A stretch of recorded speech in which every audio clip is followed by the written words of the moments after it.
अस्सलाम वालेकुम नाजरीन, मैं हूं आपका मेज़बान उमर जावेद। प्रोग्राम जुर्म अंजाम के साथ लाहौर में चौधराहट और इजारादारी कायम करने के लिए आए रोज़ कोई ना कोई शख्स कत्ल कर दिया जाता है। इसी तरह का एक वाक़या हाल रोड के इलाके में भी पेश आया था, जहां पर ताजिर को कत्ल कर दिया गया था। CIA ने 6 माह बाद मुल्जिमान को गिरफ्तार किया है। मुल्जिमान किस तरह से इजारादारी कायम रखने के लिए अपनी ये बदमाशी जो है वो चला रहे हैं, मुद्दइयों का क्या कहना है, किस तरह से उनकी ये दुश्मनी शुरू हुई और अब वो दुश्मनी को ख़त्म करने के लिए क्या अपील करते दिखाई देते हैं। साथ ही साथ ये जो शूटर्स हैं, किन मुल्कों से इनको ऑपरेट किया जा रहा है, क्यों इन शूटर्स का खात्मा लाहौर से नहीं किया गया और लाहौर पुलिस के तमाम तर दावे जो हैं क्यों खोखले दिखाई देते हैं, पुलिस की तफ्तीश कहाँ तक पहुँची है और जो बैरून मुल्क बैठ के शूटर्स ऑपरेट कर रहे हैं वो किन मुल्कों में बैठे हुए हैं और उनकी गिरफ्तारी के लिए क्या इकदाम उठाए जा रहे हैं, ये तमाम चीज़ें जानेंगे आज के प्रोग्राम जुर्म अंजाम में।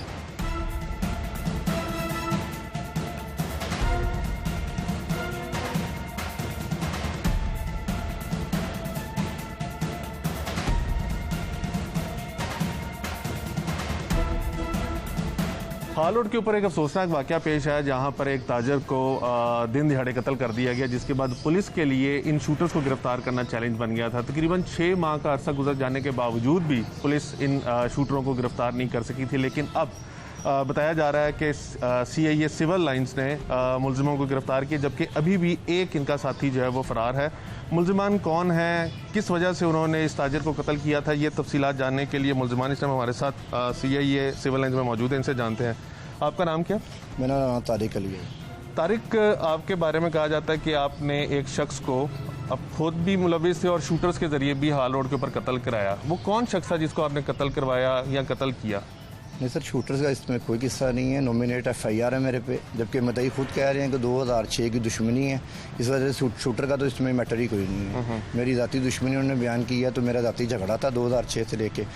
जब हार रोड पे जिस दिन ये मर्डर हुआ है उस दिन मैं इसको ये साथ ये खावन अजी है, इसको मोटरसाइकिल पे मैं वर्ला के यानी कि मिस गाइड करके लेके गया था कि मुझे हार रोड पे कोई काम है तो मेरे साथ आप चलो, तो मैं इंशाल्लाह आधे घंटे में सामान लेके वापस आ जाएगा। पहले से प्लान किया हुआ था बंदे को? नहीं, कोई प्लान नहीं था, क्योंकि एक महल्ले में आप कह रहे हैं ना इसको बरगला के आप साथ लेके गए। गुजारिश कर रहा हूँ कि महल्ले में हम रहते हैं, एक गली का डिस्टेंस घोड़े शाह हम रहते हैं, हम शाह लेवल के लिए, तो उसकी वजह से यार एक गली आगे उसका घर है नवाबपारा गली में, साहब महल्लेदार भी थे हमारे। अच्छा, तो बस वो मोटरसाइकिल पे सुबह जाना और आना टाइमिंग्स पता होती है मार्केट की, सुबह 9 बजे यानी खुलती हैं और रात को 9 बजे बंद हो जाती है। वो हाल रोड पे काम करता था? जी, हाल रोड पे शॉप थी उसकी। किस चीज़ की? एसेसरीज की शॉप थी। ठीक है, उधर तो बिजनेस। तो दुश्मनी आपकी कैसे शुरू हुई उसके साथ? दुश्मनी सर, जो मैटर मुद्दइयों ने लिखाया है कि 2006 में, मुद्दइयों को छोड़े आप अपना बताइए। मैं यही बता रहा हूँ, 2006 में जो था ना, इन्होंने हमारी दुकान पे फायरिंग की थी। क्यों? बस ये जो इलाके में जो आजकल चली हुई है, हर बंदा चौधरी और इज्जत के चक्कर में, 2-3 लड़के थे इसके साथ, मुस्लिम गुजर था और 2-3 लड़के थे जिन्होंने हमारी दुकान पे फायरिंग की थी। ठीक है। बस वो तब से ये मैटर चल रहा था। उसके 5-6 दिन बाद हमने दरख्वास्त दे दी थी। ठीक है। दरख्वास्त की चूँकि सुनवाई कोई नहीं हुई थी, ये स्ट्रॉन्ग थे, इनका कोई मैटर वहाँ पे था, इनके सोर्स वहाँ पे थे। उसके बाद सर ये 5-6 दिन बाद डिस्प्यूट हुआ था, जिसमें इसको ये ज़ख्मी होता मकतूल जो अभी मर्डर हुआ है, तो बस उसके बाद ये तकरीबन सिलसिला चलता रहा। मेरी जब आपने दरख्वास्त दी तो पुलिस ने कोई कार्रवाई नहीं की? सर, पुलिस ने हमें ये जवाब दिया था कि हवाई फायरिंग की कोई कार्रवाई नहीं होती है। उन्होंने अगर हवाई फायरिंग की है तो मैंने कहा था हमें भी हवाई फायरिंग कर लेने दें, फिर उस पर भी कार्रवाई ना कीजिएगा। ठीक, इस बात पे आपकी दुश्मनी शुरू हुई? बस इसी वजह से वो मामला चलता रहा। फिर अगर उसने आपकी दुकान के ऊपर आके हवाई फायरिंग की थी तो आपने तो उसकी जान ले ली, तो जान लेने की क्या वजह बनी? और वाकया आप बता रहे हैं 2006 का, और आप उस बंदे को कत्ल कर रहे हैं 2020 में आके, तो ये 14 साल क्या गुस्सा ठंडा नहीं हुआ? सर, उसमें यह था कि सुलह हो गई थी। ठीक है, फिर सुलह हो गई थी, लेन देन में इन्होंने 2 लाख रुपया लिया था जो ये मुद्दई थे। ठीक है, किस चीज़ का 2 लाख? बस वो जो इज्जत वगैरह जो होती है, जो मोहसिन इलाका बीच में पड़ते हैं, अभी चलो बीच बचा में, किसी डिमांड थी 2 लाख रुपया लेके किसने सुलह की थी। ठीक है, फिर टाइम गुजरता गया, हम एक दूसरे से मिलते भी रहे, शादियों में जाते रहे, जो दोस्त जिनका आप नाम ले रहे हैं दोस्तों का, एक दूसरे के साथ खाना शाना जाना आना सिलसिला चलता रहा। फिर इसका एक झगड़ा हुआ था सदर में, राना गोगी के नाम वहाँ पे बंदा टेररिस्ट बदमाश था। अच्छा जी, उसके साथ झगड़ा हुआ था। फिर इसके दिल में ये खदशात थे कि राना गोगी के साथ मेरे को अटैचमेंट हो गई है, कोई ये मेरा नुकसान कर देगा। कुछ मुझे भी इस तरह के हिंट थे कि ये मेरा नुकसान कर देगा। कोई छोटा भाई जो दुबई में है, उसका भी इसके साथ कोई कंप्रोमाइज़ नहीं हुआ था लीगली और पंचायती तौर पे। बस इस खदशात में गलतफहमियों में सर ये मामला हो गया। आपके ऊपर ये भी इल्ज़ाम है कि आप लाला शहबाज के साथ मिलके शहर के अंदर अपनी इजारादारी कायम करना चाहते हैं और शूटर्स वगैरह मैनेज करते हैं। सर लाला शहबाज बेसिकली मेरा दोस्त है। वो है कौन लाला शहबाज? लाला शहबाज सर चामीरा में रहता है, ठीक है। वो भी इसी तरह ही है, उसकी अपनी दुश्मनदारी हैं, नाना गाड़ी के साथ उसकी दुश्मनदारी हैं। अच्छा। बिजनेसमैन अपनी प्रॉपर्टी का काम करता है। शूटर वगैरह भी रखे हुए उसने? सर शूटर्स का तो वो बेसिकली वो खुद ही बताएंगे कि उनका अपना मैटर है। बाकी वो मेरा दोस्त है और जो मामला तो उसके अपने हैं वो खुद ही बताएगा। मैं जो आपने पूछा है कि मेरा दोस्त है, तो आपकी उसके साथ कैसे दोस्ती है? दोस्ती उनका अपना केबल का काम है, साथ में प्रॉपर्टी का काम करते इस केस में उसका कोई लिंक है आपके साथ? हैं। इस दोस्त में ये जो मरने वाला ये भी उसका बड़ा अच्छा दोस्त था। अच्छा। उसके साथ बैठना उठना था उसका। इस कत्ल में आपके साथ और कौन कौन मुलविस था? मेरे साथ सर सिर्फ यही मुलविस था, ठीक है। मुलविस किस तरह था कि मैं इसको मिसगाइड करके वहाँ पे लेके गया तीसरा था। बंदा कौन है इस केस में? तीसरा बंदा 109 में FIR में नॉमिनेट है और जो दूसरा है वो मेरा भाई है, उसकी सेशन कोर्ट से बेल हो चुकी है। तो वो दुबई में है इस टाइम? नहीं, वो 109 में जिसपे मशवरा इन्होंने डाला है ना, वो 1.5 साल पहले डिस्प्यूट से वो दुबई चला गया हुआ। अच्छा। तो ये जो दुश्मनियां हैं लाहौर की, आप कह रहे हैं कि ये अपनी चुदराहट कायम करना चाहते थे, आप लोगों को भी होगा कि हम इसके नीचे क्यों लगे। तो ये चुदराहट के अंदर जो गैंग ऑपरेट कर रहे हैं उनके साथ भी आप सारों के लिंक हैं? सर उसमें गैंग ऑपरेट करने का जो मैटर है, पुलिस जैसे कि आपके सामने भी खड़ी है, और CCP साहब जो बड़े अफसर हैं उन्होंने वेपन तक भी कैरी नहीं करने देते आजकल जो हालात हैं। तो बेहतर तो यही है कि जो छोटी मोटी दुश्मनियाँ 4 गलियों की हैं, CCP साहब उसका तरीकाकार बनाएं, उनको एक प्लेटफॉर्म में इकट्ठा करें और उनको पाबंद करें कि भाई अगर आपकी ये वायलेशन दोबारा हुई तो मैं 2-2 माह 3-3 माह 6-6 माह के लिए उनको बंद कर दूंगा। ना कि आप असला और उसके लिए एक दूसरे पे चढ़ाई करेंगे। उससे बेहतर ये होगा जिसको पता होगा यार मैं 4 गलियों का बदमाश हूँ या मेरी 3 गलियों में मामला। बदमाशी करनी क्यों है? वैसे ही मैं ये नहीं कह रहा कि आप बदमाशी आज के बाद करना छोड़ दीजिए। बदमाशी करने की जरूरत क्यों पेश आती है आप लोगों को? सर बदमाशी कारोबार को प्रोटेक्शन देनी होती है, खुद की प्रोटेक्शन देनी होती है, पैसा कमाना होता है, वजह क्या बदमाशी की? सर बदमाशी बेसिकली लफ्ज़ जो है ना वो और अपना हक लेना वो गैरतमंद का, यानी कि जो ठीक है ना। चुदराहट आप कहते हैं कि चुदराहट भी इसको नहीं कह रहे हैं। एक बंदा आप कैमरे के सामने मुझसे जो बातें पूछ रहे हैं ऑफ कैमरा मेरे घर में या मेरी दुकान पे जो बंदा फायरिंग करता है जो आपके सामने नहीं होती है, फिर उसका मैं खुद ही उसका फिर हिसाब लूंगा ना। नहीं, लेकिन उसके लिए तो कानून है ना। कानून तो सर है, मैं कौन सा कह रहा हूँ कानून कोई हमें नहीं रिलीफ देता। कानून है तो मैं यहाँ पे खड़ा हूँ ना। अगर कानून ना होता तो मैं भी जंगलों में होता। लेकिन आपने जिस बंदे को कत्ल किया है, जी आपको शुबा था कि वो आपको नुकसान पहुंचाएगा? सर जो बंदा मर्डर होता है ना वो सबसे पहली तो बेसिक वजह खुद ही होता है। दूसरा अल्लाह के हुक्म के बगैर कोई चीज़ नहीं होती। अब अल्लाह उसको कत्ल करने के लिए आपने प्लानिंग की, कैसे आपको पता था कि ये इस टाइम आएगा? क्योंकि जो वीडियो सामने आई उसके अंदर वो सामने खड़ा हुआ है, आप आते हैं सीधे फायर मार कर चले जाते हैं। जी तो सर वो वहाँ पे खड़ा था ना तो रैकी वगैरह की हुई थी पहले? उसके लिए प्लानिंग की सर ज़रूरत ही कोई नहीं पड़ती है, क्योंकि जो एक घर में या गली में बंदा रहता हो उसके आने और जाने का 32-33 साल का तल्लक है, बस फिर हो गया। तारिक यार ये बताइएगा, जब बंदे को कत्ल करना होता है, जी यहाँ पे तो छिपकली मारनी हो तो बंदे को खौफ आ जाता है। तो बंदा कत्ल करना कोई आसान काम है? कोई उसके लिए दिल गुर्दा ज़्यादा चाहिए या कोई मुख्तलिफ इंसान होता है जो बंदा कत्ल करता है? जैसे आपको देखा गया है कि वीडियो के अंदर आप आए हैं, फायरिंग की और बड़े आराम से चले गए, कोई खौफ दिल में, कोई डर नहीं होता, उस टाइम क्या कैफियत होती है? सब बात जब इंसान की दिमाग में कोई ऐसी बातें आ जाएँ कि जिसमें इंसान को अच्छे और बुरे की तमीज़ ना रहे, तो किसी चीज़ पे गलबा आ जाए। सबसे बड़ी चीज़ है कि इंसान अपनी ज़ात के लिए जब नहीं इंसान सोचता किसी ने क्या सोचेगा। वो एक बस महज एक हादसा था, वो हो गया है। शादीशुदा हैं, बीवी बच्चे? जी मेरे बच्चे हैं 3। क्या मुस्तकबिल आप उनका देखते हैं कि अगर इस केस में आप अंदर आ गए हैं और जिस तरह से पुलिस कह रही है कि आपका पहले भी रिकॉर्ड है लेकिन कभी पकड़े नहीं गए, तो उनका क्या मुस्तकबिल है बच्चों का? सर मैं अपना मुस्तकबिल अब बच्चों का ऑन कैमरा आपको क्या बताऊँ कि अल्लाह उनका बेहतरी करेगा इंशाल्लाह। बेटा मेरा जो है वो बड़ा फर्स्ट ईयर का स्टूडेंट है, 930 नंबर से उसके मैट्रिक में है। तो इसका मतलब है कि मैंने अपने घर को भी मेंटेन रखा हुआ था, वरना 930 नंबर बच्चा अकेला नहीं ले सकता। जी ठीक है। नहीं तो ऐसी हरकत करके बच्चे के ज़हन पे क्या असर पड़ता है? मैं बता रहा हूँ कि इंसान की जब ज़िंदगी में कोई मोड़ आना हो ना, कोई अच्छा और बुरा, तो उसके लिए बस चलती में पंजाबी पुलिस कहती है कि आप दोनों ग्रुप जो हैं वो एक मखसूस कारोबार करते हैं, उस कारोबार के अंदर चुदराहट, बदमाशी या जो भी आप लफ्ज़ कहना चाहें उसको मेंटेन रखना बड़ा ज़रूरी है और उसकी वजह से ये आप लोगों के झगड़े होते हैं। क्या ये दुरुस्त है? मखसूस ग्रुप से मीन्स जो मरने वाला है कारोबार? हाँ जी, दोनों ग्रुप मखसूस कारोबार, यानी कोई कारोबार है आप लोगों का इंटरनेट इस किस्म का जिसके अंदर चुदराहट या बदमाशी की ज़रूरत है? सर इंटरनेट का तो ऐसा इशू ही कोई नहीं है, क्योंकि उसका अपना हार रोड पे बिजनेस था, मेरा केबल का काम है, तो इसमें तो ऐसा डिस्प्यूट ही कोई नहीं है कि जिसमें वो चुदराहट मेरे पे करेगा या मैं उस पर करूँगा। मैं खुद कह रहा हूँ कि जो मुद्दइयों ने 2006 में खुद अपना लिखाया है कि हमारी दुश्मनी है, 14 साल में गुस्सा ठंडा नहीं हो जाता वैसे इंसान? गुस्सा तो ठंडा हो जाता है जब बंदे को कोई हिंट आने शुरू हो जाए कि जब ऐसा मैटर। मिसअंडरस्टैंडिंग दूर करने के लिए आप फ़ोन करके उससे पूछ सकते थे, वो कोई बीच में बंदा डाल। मैं यही गुजारिश कर रहा हूँ ना कि इंसान। अच्छा, आखिरी सवाल बस, आप लाहौर में शूटर्स हैं जो पैसे लेके लोगों का कत्ल कर रहे हैं। ऑब्वियसली शूटर हैं तो इतने मर्डर हो रहे हैं, मीडिया पे आप खुद रिपोर्ट करते हैं माशाल्लाह। ये सारे पाकिस्तान से ऑपरेट हो रहे हैं या बाहर से ऑपरेट हो रहे हैं? सर ऑपरेट का तो मुझे नहीं पता है, तो पाकिस्तानी है मरने वाले। अभी एक वीडियो शायद आपने देखी हो जिसके अंदर बंदा राइफल लेके खड़ा हुआ है गाड़ी में बैठे और वो एक लाहौर के साबिक पुलिस अफसर को धमकियां दे रहा है कि मैं मार दूंगा।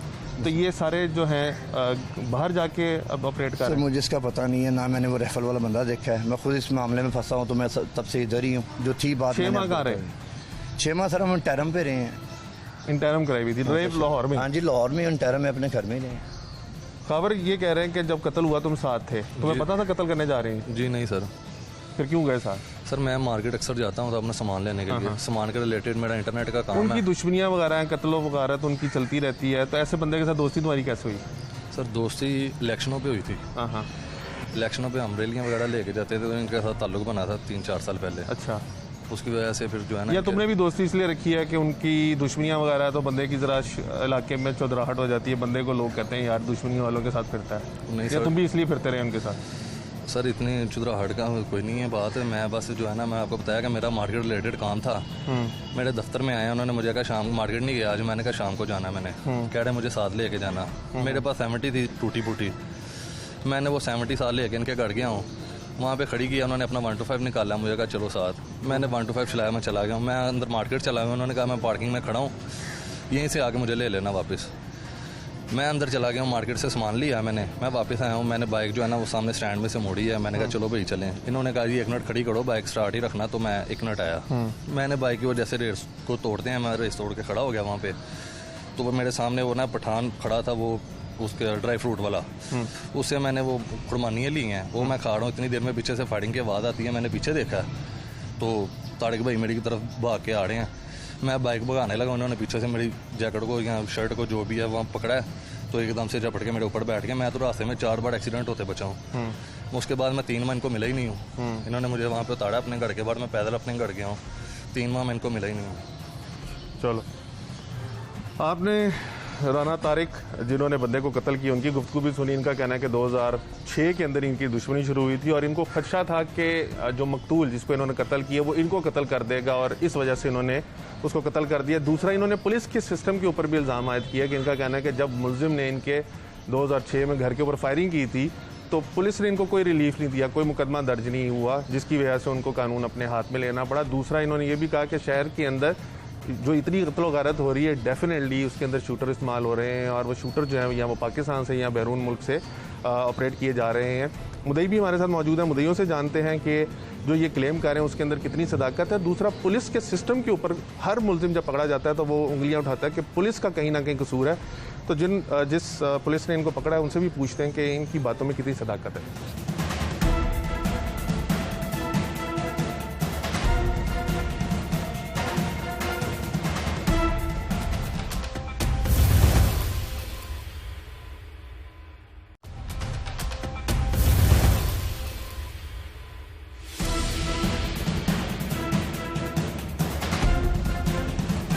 लाहौर में जितनी भी दुश्मनियाँ हैं या वो चौधराहट के पीछे कायम हुई हैं, शुरू हुई हैं, या अपनी इलाके में जारादारी कायम करने के लिए हुई है, या कोई मिसअंडरस्टैंडिंग हो सकती है जिसकी वजह से दुश्मनी जो है शुरू हो गई हो। जिस तरह से आपने मुल्जिम की गुफ्तगू सुनी, उसका कहना है कि पहले ये बहुत अच्छे दोस्त थे, बाद में ये दुश्मनी शुरू हो गई, फिर उसके बाद दुश्मनी के बाद दोबारा से दोस्ती हुई और अब दोबारा इनको जब खदशात पैदा हुए कि हो सकता है कि कोई नुकसान पहुँचा दे तो दोबारा से ये दोस्ती जो थी वो दुश्मनी में तब्दील हो गई। और उसका कहना है, इल्ज़ाम है कि जिसको उसने कत्ल किया है उसको खदशा था कि अगर वो इसको नहीं मारेगा तो जो मकतूल है वो इसको कत्ल करवा देगा।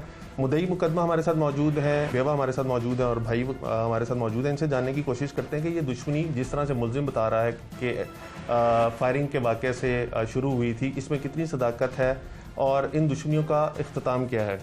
भाई, एक तो वक्त के लिए बहुत शुक्रिया। आपका मकतूल से क्या ताल्लुक था? मैं उसका बड़ा भाई हूँ, मकतूल मेरा छोटा भाई था।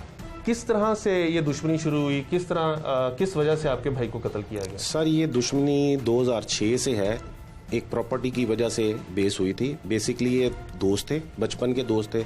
जो कातिल है। एक प्रॉपर्टी मेरे भाई ने खरीदी थी जिसका बयाना टोकन हो गया हुआ था। ये लोग जो हैं एक पठान की वजह से बदमाश बन के अपनी दिहाड़ी लगाने के चक्कर में आए हैं कि ये टोकन तुम वापस ले लो, क्योंकि उनको 3-4-5 लाख रुपए की बचत हो रही थी।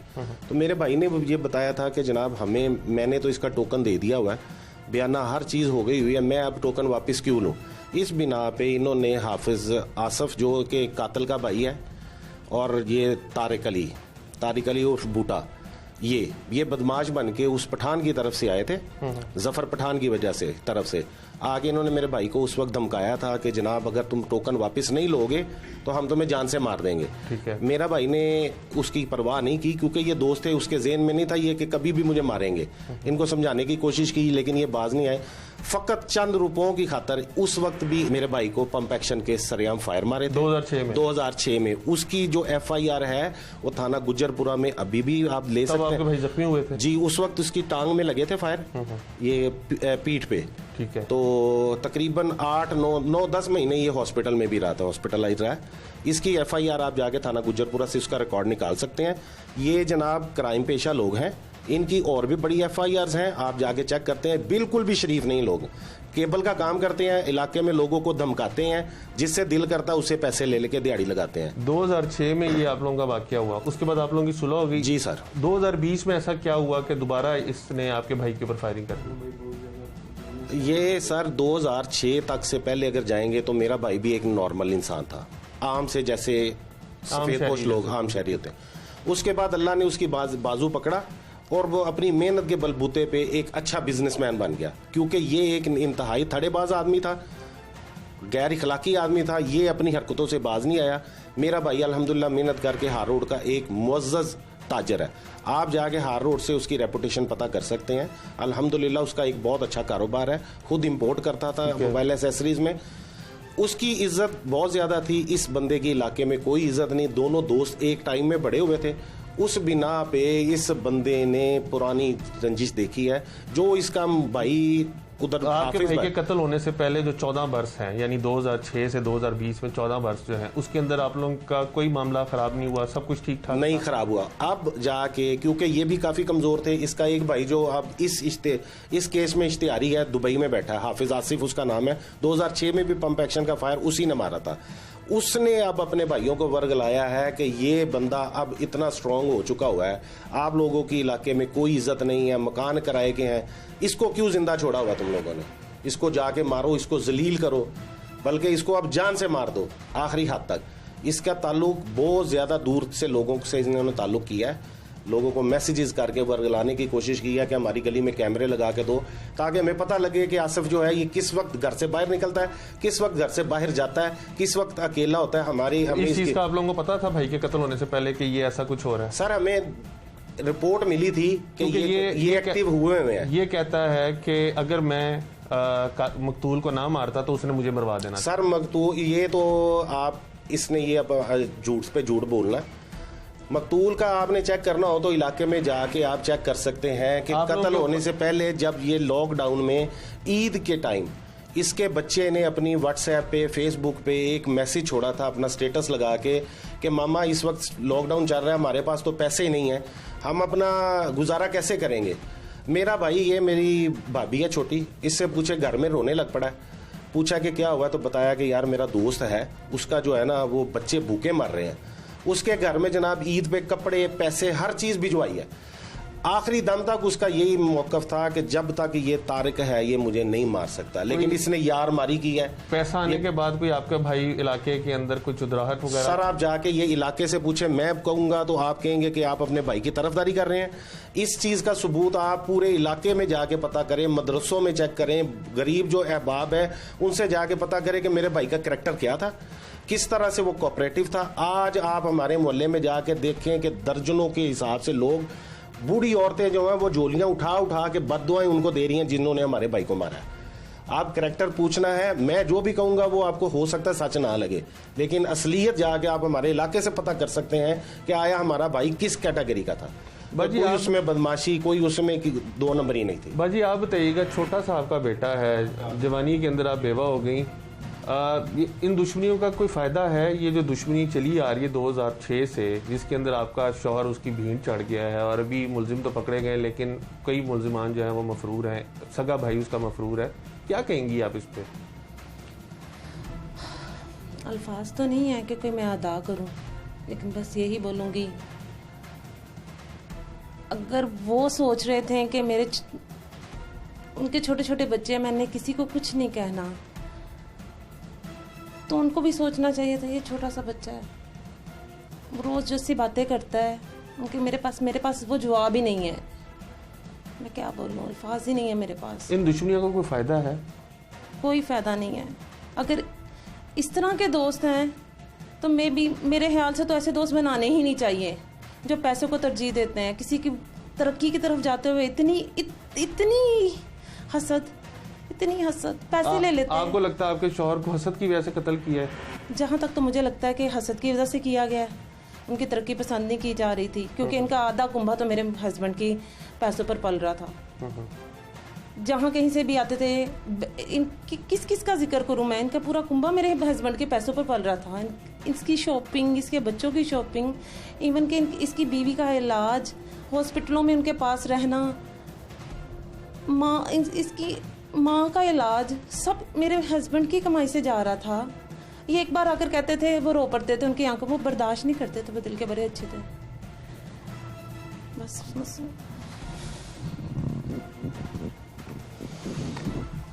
मुलजिम पकड़ा गया, एक मुलजिम फरार है, क्या कहते हैं?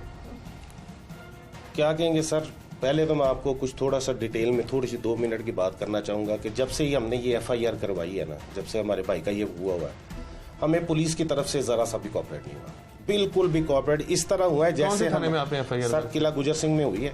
हम यकीन करें कि रो पड़े हैं वहाँ जाके, किसी बंदे ने 3 महीने तक हमारी इस केस से मुतल्लक CDR तक नहीं निकलवाई, किसी का कॉल रिकॉर्ड नहीं लगवाया, मैं रोज़ जाके पूछता रहा हूँ, किसी बंदे ने नहीं की। आखिर किसी दोस्त ने मुझे ये फिर मशवरा दिया कि आप केस जो है वो CIA में लेके जाएं जहां आपकी सुनवाई हो। मैंने SSP साहब के पास जाके रो के इल्तिजा किया कि मुझे किसी ईमानदार अफसर के पास भेज दें, मेरा जवान साल भाई इस दुनिया से चला गया, उसको नाहक कत्ल कर दिया गया एक शरीफ ताजर को।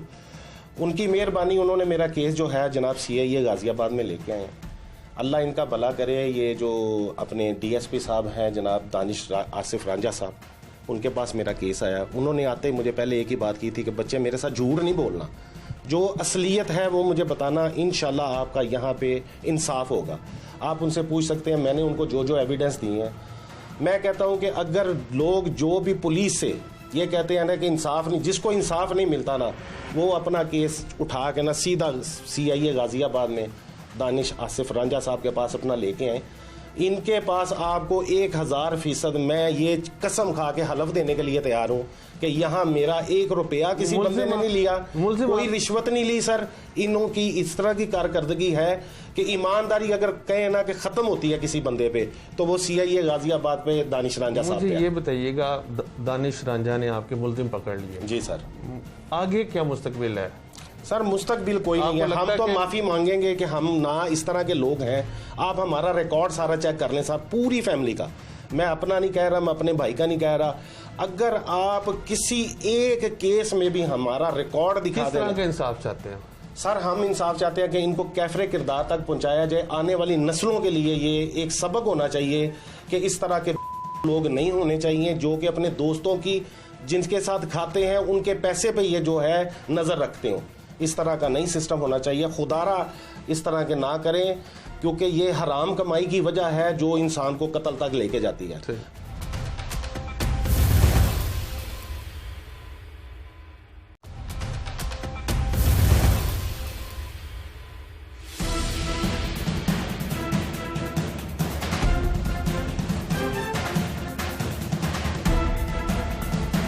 केस कोई भी हो, चाहे अगवा बराए तावान का हो, अगवा का, कत्ल का, डकैती मज़ाहमत का, जब भी मुल्ज़िमान और मुद्दइयों से इंटरव्यू किया जाता है, उनकी राय पूछी जाती है, तो यही उनकी जानिब से शिकवा जो है वो सामने आता है कि पुलिस की बेहिसी की वजह से उनको बहुत ज़्यादा खवारी का सामना करना पड़ा। उनके मुल्ज़िमान को गिरफ़्तार करने में बहुत ताख़ीर जो है वो देखने में आई, जिसकी वजह से उनको अज़ियत बर्दाश्त करना पड़ी। आज के केस में भी जहां मुलजिम पुलिस सिस्टम के ऊपर तनकीद करता दिखाई दिया, वो इल्ज़ाम आयद करता है कि जब उसके घर के ऊपर फायरिंग हुई तो पुलिस ने उसका मुकदमा दर्ज नहीं किया और फिर उसके बाद उसको कानून हाथ में लेना पड़ा। तो वहीं मुद्दई भी ये कहते हैं कि जब किला गुजर सिंह में उनका मुकदमा दर्ज हुआ तो पुलिस ने बेहिसी का मुजाहरा किया और एक तवील अरसे तक ना तो मुलजिमान के हवाले से इंफॉर्मेशन इकट्ठी की गई और ना ही उनको गिरफ्तार करने की कोशिशें की गई।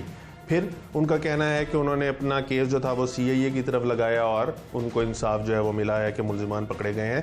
तो पुलिस सिस्टम के ऊपर दोनों ही फ्रीकैन जो है वो इल्ज़ाम आयद करते दिखाई देते हैं। हमारे साथ DSP CIA Civil Lines Danish Ranjha साहब मौजूद हैं, इनसे जानते हैं। दानिश साहब, एक तो वक्त के लिए शुक्रिया, दूसरा ये बताइएगा, मुद्दई भी आप लोगों के ऊपर इल्ज़ाम आयद कर रहा है और मुलजिम भी इल्ज़ाम आयद कर रहा है। मुलजिम कहता है कि आप लोगों ने इंसाफ नहीं दिया और अगर उसका मुकदमा दर्ज हो जाता तो वो आज इस तरह ना करता। दूसरा, मुद्दई कहते हैं कि उनके मुलजिमान को आप लोगों ने एक अरसे तक गिरफ्तार नहीं किया, अब जाके गिरफ्तार किया है और अभी भी उनको खदशा है कि उनको नुकसान ना पहुंचा दिया जाए। क्यों हर बंदा पुलिस सिस्टम के ऊपर इतनी तनकीद करता है? लेकिन इसमें तो हम ये कह सकते हैं कि जिस एजेंसी से मेरा तल्लुक है CIA से, मैं तो अपनी एजेंसी का जवाब दे हूँ। मेरे पास जो भी आज तक तफ्तीश आई है, जिस सेंटर में भी गई है, अल्लाह का शुक्र है कि हमने मुद्दइयों की जो मजरूबों की हक रसी की है CIA ने। जहाँ बात आती है प्रेशर विंग की, इन्वेस्टिगेशन की, वहाँ पर कोताही हो सकती है, लेकिन हमारे लेवल पर यह कोताही नहीं हो सकती है। अगर वहाँ पे मुकामी पुलिस से उनको इंसाफ नहीं मिला तो फिर जाहिर है कि हमारी वो भी जिस्म का एक ये पार्ट ऑफ बॉडी है, वो भी पुलिस वाले, फिर हमने उनको इंसाफ दे दी है। तो अगर वो इससे ना खुश हैं तो हमसे तो वो खुश हैं कि CIA वालों ने हमारे बंदे पकड़ लिए हैं। CIA की डोमेन क्या है? CIA यानी ये कत्ल का केस था, लेकिन अगर इसकी इब्तिदा देखी जाए तो वो दुश्मनियों और चुदराहट की वजह से शुरू हुई। तो आप लोगों के पास इस किस्म के केस जो है वो मुद्दई की मर्जी से आते हैं? नहीं, इसमें तो ये तो तकरीबन काफ़ी हद तक ब्रेन मर्डर था। इसमें सिर्फ चंद ज़िम्नियात में उसने अपने शक व शुबात का ज़ाहिर किया था कि ये जो राना इरफान और बूटा जो है ये हो सकता है, लेकिन मुकामी पुलिस ने काफ़ी हद तक इसको इनोसेंट करा दिया था क्योंकि इसने वहाँ पे अपनी कौने पाक पर सफाई दी थी। लेकिन जब तफ्तीश हमारे पास ट्रांसफ़र होके आई है तो हमने इस केस को बड़ा डीपली देखा है। इसकी जड़ें बहुत दूर तक जाती हैं। जो ये मेन मुलज़िम है तारक और बूटा, इसकी चौधरी शहबाज है, शहबाज भी है, और वैसे देखा जाए वो क्रिश्चियन है। उसके 2 बेटे साउथ अफ्रीका में हैं जो वहाँ बैठकर पाकिस्तान में जुराइम की दुनिया के बेताब बादशाह है। ये जो तारिक है ये भी उसी उनका एक विंग का एक हिस्सा है। ये बेसिकल लड़ाई तो इनकी बदमाशी की है और केबल की है, चुदरात की है, और इसमें ये कहा जा सकता है कि इसके अलावा भी काफ़ी केसेस मुतवक्को हैं। तारिक मज़ीद केसन का भी इंकशाफ करेगा। तारिक कहता है, जो मुलजिम आपने पकड़ा है वो कहता है, वो इस चीज़ का भी इंकशाफ करता है कि लाहौर में शूटर जो है वो ऑपरेट किए जा रहे हैं। जब उससे ये लाला शहबाज जिसकी आप बात कर रहे हैं इसके हवाले से पूछा गया तो वो कहता है कि मकतूल का भी वो दोस्त था और मेरा भी दोस्त है। यानी लाला शहबाज मकतूल और मुलजिम दोनों का दोस्त है, उठना बैठना भी इकट्ठा है और वो उसके मुताबिक उजरती कातिलों से कत्ल भी करवाता है। जब आपके पास ये सारी इन्फॉर्मेशन है तो फिर ऐसे बंदे क्यों नहीं पकड़े जा रहे जो शहर के अमन को ख़राब कर रहे हैं? इंशाल्लाह हमारे CCP साहब का भी ये हुक्म है कि बदमाशी शहर से ख़त्म करनी है। अभी मैंने 3-4 रेडें की हैं उस पर, वो मुझे मिला नहीं है। इंशाल्लाह ताला वो भी इंसाफ के दायरे से होकर गुजरेगा। शहबाज जी, जहाँ तक इनका शूटर का तल्लुक है तो ये दौरान तफ्तीश ये बात सामने आई है कि इसका राने तारिक का ज़्यादा तल्लुक शहबाज के साथ ज़्यादा तल्लुक है, और इसका भाई है दुबई में हाफिज आसफ, उसका भी काफ़ी गहरा तल्लुक है इसके शहबाज के बेटों के साथ साउथ अफ्रीका में। ये भी हमने कुछ रिकॉर्ड्स लिया हुआ है, उसके हिसाब से ये इसका तल्लुक। मुद्दई कहते हैं कि मुलजिम अभी भी उनको धमकियां दे रहे हैं और उनको खदशा है, तो इस चीज़ को कैसे आप लोग इंश्योर करेंगे कि ये सिलसिला जो है यहाँ पे रुक जाए? इंशाल्लाह जो भी इंसाफ के जितने तकाजे हैं मिस्र को इस हद तक प्रोसिक्यूटर के साथ मिल के इस हद तक बेहतरीन तैयार की जाएगी कि इसको सजा हो तो बाहर इसके चांसेस बाहर आने के बाद। लेकिन उसका एक भाई तो अभी भी मफरूर है जो आप लोगों से पकड़ा नहीं गया। हम उसके रेड बटन ले रहे हैं, इंशाअल्लाह उसको भी दुबई से लेकर आएंगे, छोड़ेंगे उसको भी नहीं। 2 पकड़े हुए हैं, खाबर और भुट्टा, और उसको भी लेकर आएंगे। ये चीज़ तो ने अपनी स्टार्ट की है, सीआईए का काम ये जब ये स्टार्ट करता है ये एंड लाजमी करता है उसका। मकतूल और मुलजिम यानी मुलजिम और मुदई पार्टी तो अपने अपने बयान दे रही है। इस दुश्मनी की असल वजह क्या है? क्या ये चौधराहट का नशा है, ये इजारादारी कायम करने का नशा है, पैसे का नशा है, गुर्बत की वजह से है, ये मसला है क्या? हाँ, इसमें आप कह सकते हैं कि चौधराहट भी कह सकते हैं, केबल की भी कह सकते हैं, और ये उस इलाके में चौधरी का भी मसला नहीं, मैं बड़ा चौधरी हूँ, दूसरा का मैं बड़ा चौधरी हूँ। और इसमें ये भी सुनने में आ रहा है कि लड़की का भी औरत का भी है, उसको भी हम देख रहे हैं कि बीच में कहीं औरत का ताल्लुक बीच में नहीं आ रहा, कहीं हम उसको भी डीपली चेक कर रहे हैं। लास्टली ये बताइएगा, ये जो शूटर्स हैं ये लाहौर में मुनज़्ज़म ग्रुप की सूरत में काम कर रहे हैं या लोग इनफरादी तौर पे शूटर्स के जरिए कत्ल व गारत करवा रहे हैं? शूटरों के जो बिग बॉस हैं वो पाकिस्तान से बाहर है, एक ही है या मुख्तलिफ है? काफ़ी मुल्कों में है, लंदन में, साउथ अफ्रीका में, दुबई में, और ये इंडोनेशिया में। और यहाँ पर जो होते हैं बच्चे जिनकी एज 16-17 साल, उनको आइस दे दी, मोटरसाइकिल लेकर दे दिया, उनके ज़रिए वो ये काम करते हैं। उनको भी हम इंशाल्लाह ताला हम उस पर काम कर रहे हैं, हमारे पास लिस्टें मौजूद हैं, उनको भी हम जल्द से जल्द क्लोज कर देंगे। बहुत शुक्रिया। दानिश आसिफ रांझा साहब की आपने गुफ्तगू सुनी। मुलजिम अपने दिफा में यही कहता है कि उसको इंसाफ नहीं मिला था, उसकी वजह से उसने कानून को हाथ में ले लिया और अब उसको खदशा था कि अगर वो मकतूल को ना कत्ल करता तो मकतूल उसको कत्ल करवा देता। मुद्दईयों की आपने गुफ्तगू सुनी। मुद्दई यही कहते हैं कि वो इलाके के बहुत मोअज़्ज़िज़ अफराद हैं, उनको चौधराहट का कोई शौक़ नहीं था, सिर्फ उनके भाई के पास पैसा आ गया था, वो कारोबार बहुत बड़े लेवल पे करना शुरू हो गया था, इस वजह से हसद जो थी वो बढ़ती गई और मुलजिम ने हसद के वजह से, जेलिसी फैक्टर की वजह से उनके भाई को कत्ल कर दिया। जबकि पुलिस का मौक़िफ़ ये है कि इसके अंदर जहाँ पे पैसे की इन्वॉल्वमेंट बहुत ज़्यादा है, वहीं पर लड़की का भी कोई ना कोई ताने बाने जो है वो मिल रहे हैं, और साथ ही साथ ये जो चौधराहट है ये भी एक फैक्टर है कि इलाके के अंदर वो अपना दोनों ग्रुप जो है वो अपनी इजारादारी कायम करना चाहते थे और चौधराहट के नशे में शूटर्स के ज़रिए ये सारा कत्ल वगैरह जो है वो करवाई गई है। और ये 2006 से शुरू होने वाली दुश्मनी 2020 में एक बंदे की जान ले गई और अभी भी इस दुश्मनी के ऊपर फुल स्टॉप नहीं लगा।